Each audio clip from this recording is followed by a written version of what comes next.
academic school year, I had the pleasure of receiving the Diane Harrison Leadership Award, which has allowed me to encouraged me to continue my academic endeavors and create a strong culture of student involvement and leadership.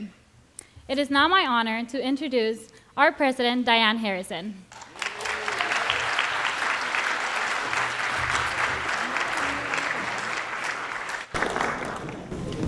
So good evening, and thank you all. Thank you for joining us at CSUN this evening for what is such an important discussion. We are thrilled to host the second San Fernando Valley Transportation Summit. I want to take this opportunity first off to acknowledge the leadership and the ongoing support of Senator Bob Hertzberg and thank our event partners, Senator Hertzberg, the Valley Economic Alliance, the Valley Industry and Commerce Association, and the United Chambers of Commerce. To understand how the issue of transportation, how dire this issue is, to accessibility to our campus for our students, you must take into account the size and the reach of CSUN's students, faculty, staff, and visitors, which is now nearly 50,000 individuals strong. As you can see, we've become quite the institution. As we have grown, so have our needs.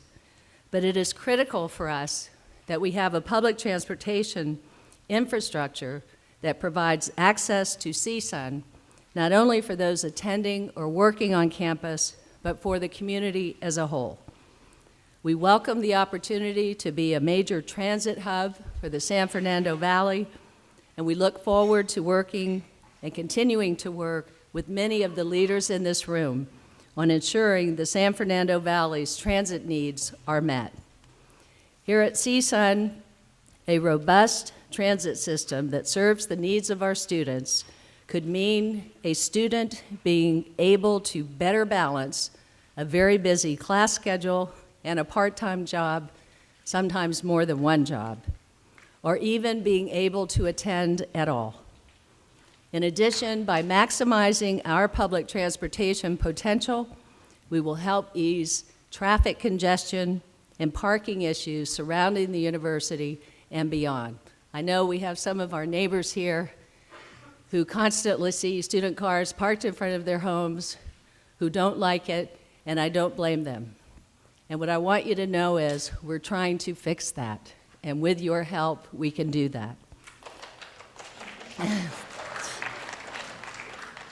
Before I introduce our senator, I want to describe briefly an anonymous phone message that I received in my office earlier this week.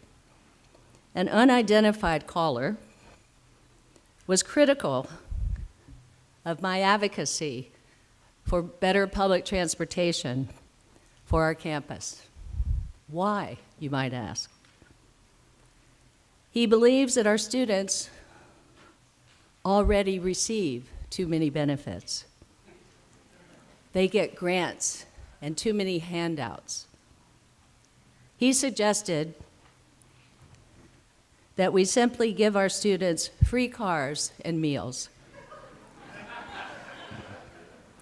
And I want you to know, unfortunately, he hung up before we could get his contact information, because I would have called him back and I would have said this, which is what I'm saying to you all tonight. We are talking about educating the future leaders of our region, not just the Valley, but of Los Angeles, California, and indeed the nation. We have to be able to provide accessible education to our students. We'd like to be able to provide accessible employment to our employees. And I'm convinced that with better improved public transportation to this campus, we can reduce the numbers of cars that are coming not only to our campus, but to our neighborhoods. I am very proud of the work that we do here. I'm very proud of our students, but I can tell you that my job is to be an advocate for this university and our students, and I will not stop doing that. The impact of transportation issues on our campus is why I am especially thankful for our partners that have helped us remain part of the conversation, and especially Senator Bob Hertzberg, who I'm honored to introduce this evening. Senator Hertzberg, as you know, represents the 18th Senate District, which encompasses CSUN and the eastern portion of the San Fernando Valley.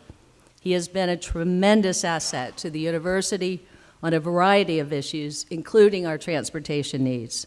The senator is also the former Assembly Speaker during his time representing the 40th District, then comprising North Hollywood, Studio City, Van Nuys, and Woodland Hills.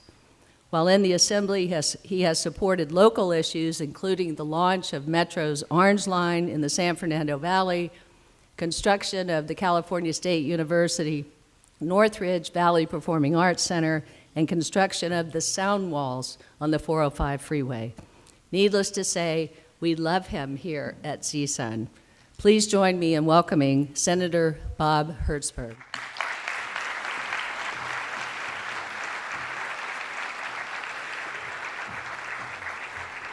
Thank you, Madam President. And I just want you to know that the Mayor of Los Angeles, Eric Garcetti, just admitted that he was the anonymous caller for free education and free cars to everybody. He's the man of the hour.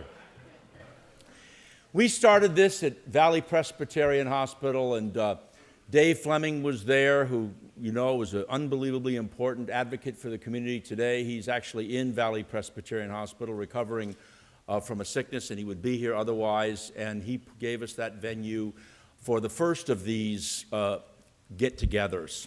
And at that, it was the partnership between my office and the Valley Economic Alliance, 5 council members from Glendale and Burbank and San Fernando, beginning the discussion on top of the hard work that's been done by so many at the Council of Area Governments in order to help further build the coalition that from a public policy point of view helps bring together and build a really intelligent, thoughtful transportation system, and also, I think, a political coalition necessary to make sure that Measure R passes. And that's what we're here today to talk about. This is the second such summit in view of the, used to be called the MTA when Richard Katz built that way back in the Wayback Machine. Now I guess the fancy folks call it Metro.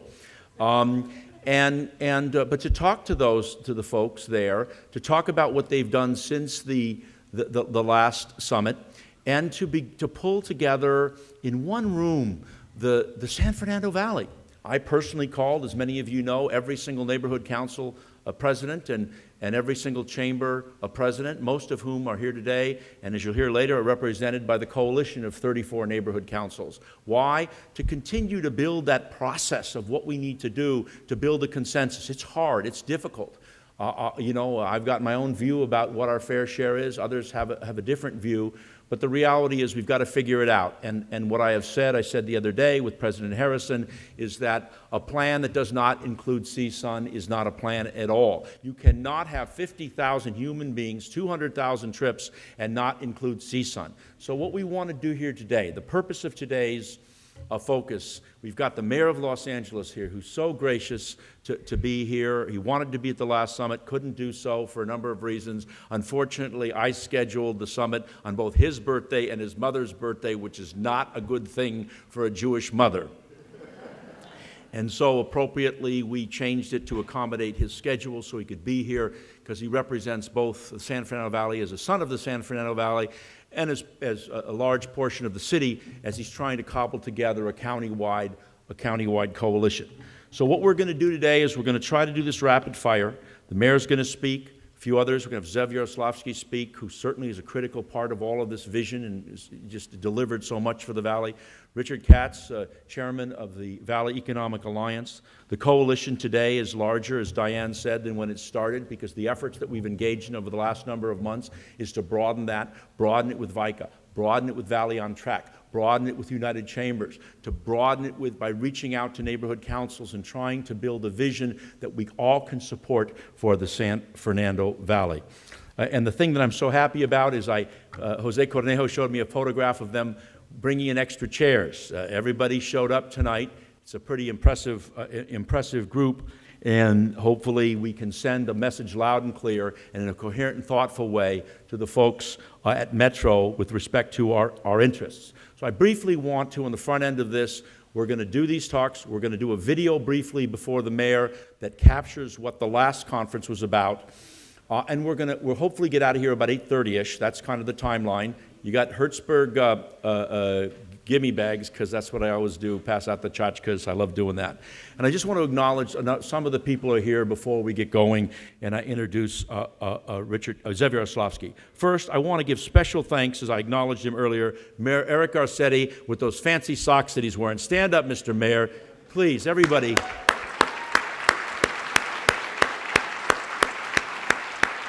LA County City Council member and COG board member, Council of Area Governments, Mitch Englander, who represents the community.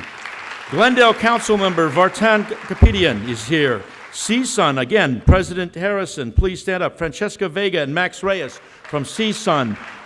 George Reyes, who's going to introduce the mayor, both an intern in my office and the president of the student body. Kevin James, chair of the Board of Public Works, is sitting right there in the front row.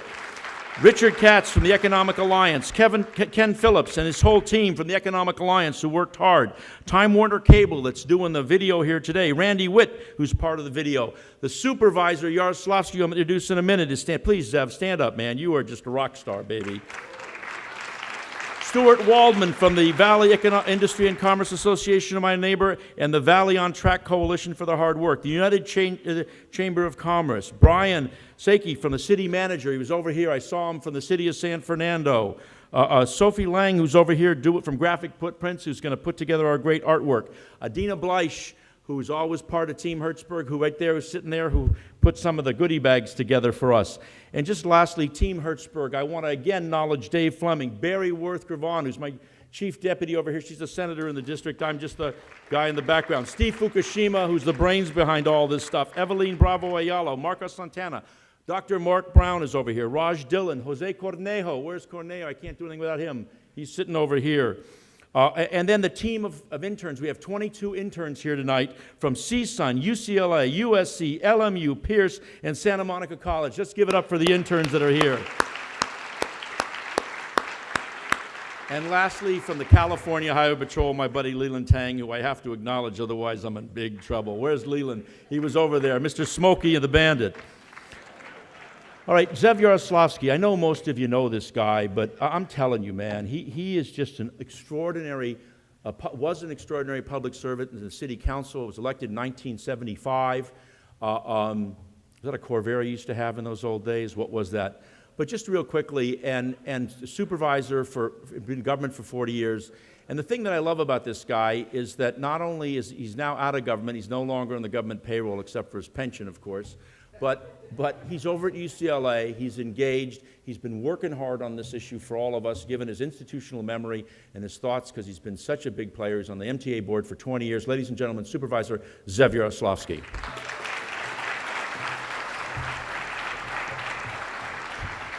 Thank you.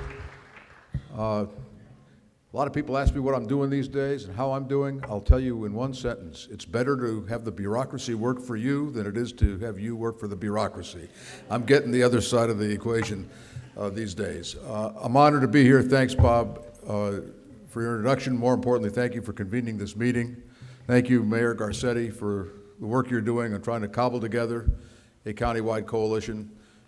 It isn't easy. We did it on a smaller scale in 2008. It was a pretty big scale at the time, and we barely got the 2/3 vote that was required countywide to get Measure R passed. And it was Measure R that enabled us to do a lot of things, including here in the San Fernando Valley, but not nearly enough, because the Valley had been shortchanged for decades. And in order to get to this part of the Valley, and even the central San Fernando Valley, we had to get to the southern part of the Valley. Now the discussion at Metro is somewhere in the order, and I may be off by a few billion, 100 to 120 billion total, if they're talking about an extension of Measure R and a new half-cent sales tax, which is what's been reported in the newspapers. Whatever the number is, it's a big number. And the San Fernando Valley should get its fair share. And its fair share doesn't necessarily mean a proportionate share. It may be more, it may be less. But it means a share that allows for public transportation to penetrate into the heartland of the San Fernando Valley, to serve the Burbank Airport and the Lankershim Corridor.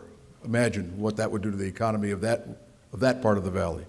This part of the valley, serving CSUN, one of the great universities in our region and in the state, 50,000 people a day.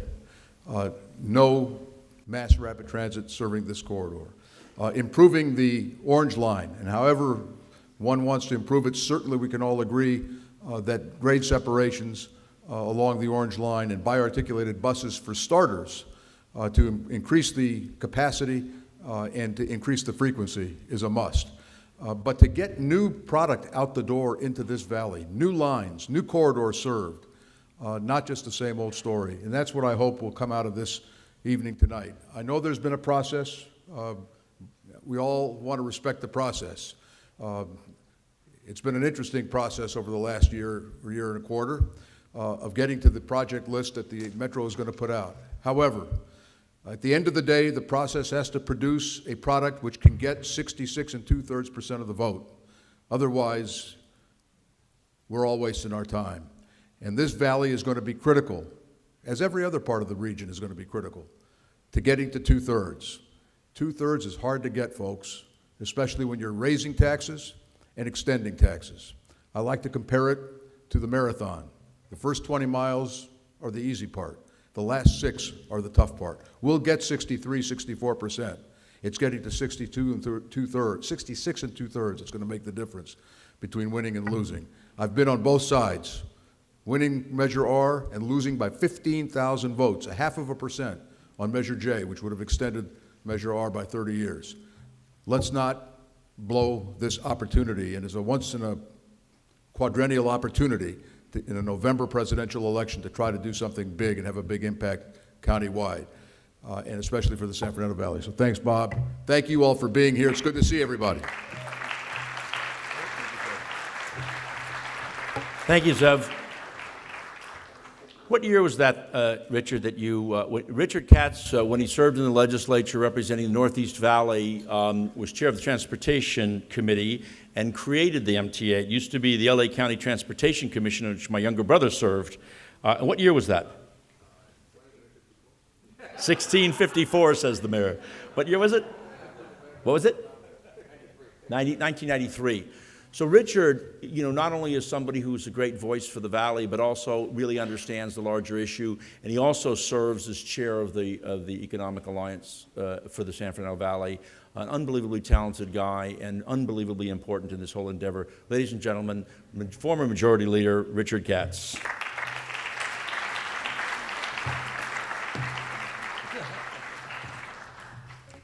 Senator Hertzberg, thank you very much. I appreciate the introduction. Please, because the mayor's here, we want to make sure that we point out that I also am a proud appointee of the mayor to the Planning Commission in the City of Los Angeles. Mr. Mayor, thank you for that. And thank you, Senator Hertzberg, and your minions. When you do something with Bob, it's not just, first of all, Bob's a larger-than-life figure to begin with, and then there are the minions and all the people that come with him and all the energy that he draws in, and it's really exceptional, Bob, and it's a pleasure working with you on things because you don't have to worry. It's all going to get done and get done really, really well. My job here tonight, at least at this part, is to sort of take us from the last meeting into this meeting and a little context. One thing I want to ask folks, please stay till the end, not just for the Hertzberg goodie bag, which I understand is almost up there with that swag bag they give out at the Oscars, I hear, but it's Bob's version of that. But also, we're going to ask everyone to sign the illustration that's being done again tonight, and Sophia did it last time when we did it, and you might remember it's a living translation of what we're talking about here in real time, which means not only is she an artist, but she has to be able to listen and understand what we're talking about and translate it, which is nothing short of phenomenal, because the last one was gorgeous. This one's off to a great start, so thank you very much. But we're going to ask everybody here to sign that as we reach for a consensus at the end of tonight. Last meeting, when we all got together, we talked about a number of things, a number of projects. And we talked about taking, for instance, the Orange Line, which has been an overwhelming success. And Zev, I think the Orange Line hit capacity, or hit the projected ridership, what, 10, 15 years ahead of schedule? Right, it was triple the original estimate on the first day and has been at capacity for a long part of its tenure here. And the MTA, we were trying to plan ahead. We actually built that roadbed so it could be converted to light rail. We just never thought about what to do with the 30,000 people a day who were riding on it while we were converting it to light rail. So one of the things we've been discussing, and hopefully we'll put forward tonight, is the notion that we do this in segments, that we first grade separate the intersections the orange line goes through so that you have a separation between the buses and the cars.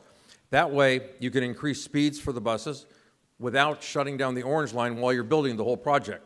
Second, we now, through the MTA went to the legislature last year and got authority for these bi-articulated buses, which are 83 feet long, and have the ability to increase the ridership by 1/3 on each bus, which not only moves more people, but puts us in a better position for getting federal funding when we want to convert the whole thing down the road to light rail. So that's one of the ideas that grew out of what Valley on Track started and all the people we've been talking to. In addition to that, the red line, completing the red line to Burbank Airport, so that connection is solid and you can go from Burbank Airport right to downtown Los Angeles or North Hollywood on the red line, or to Hollywood or the places in between. The orange line, connecting it to the goal line, to complete that piece of the orange line going east of the San Fernando Valley. All projects that make a difference in the valley and are a tremendous reliever of strain on our system. I don't have to tell anybody coming here tonight that the system is constantly strained. You know, it's like a car that operates just this side of the red line. It takes very little to push it on the other side. So we all have to do our share. And one of the things we've all learned in this business is there is no silver bullet. You know, everyone wants to know what we can support, so Zev uses it, that way he gets out of my way on the freeway.